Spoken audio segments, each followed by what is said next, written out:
નમસ્કાર મિત્રો, હું છું આપનો બિરજુ મકવાણા. આજે આપણે વાત કરવાના છીએ, જો તમને દાંતમાં દુખાવો થાય છે, દાંત હલે છે, તો એમના માટે શું કરવું, દાંતમાં દુર્ગંધ આવે છે તો એમના માટે શું કરવું, એમની મસ્ત મજાની ટિપ્સ દેવાનો છું.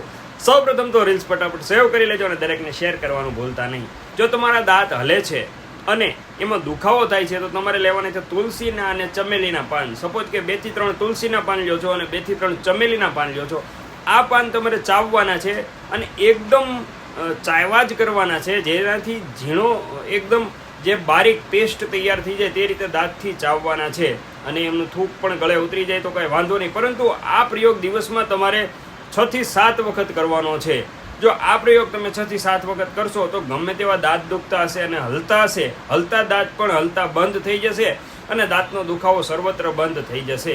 આવી અવનવી ટિપ્સ માટે અમારી ચેનલને ફોલો કરો. સ્વસ્થ રહો, ખુશ રહો, હંમેશા હસતા રહો અને ઝેરી લોકોથી દૂર રહો. જય હિન્દ.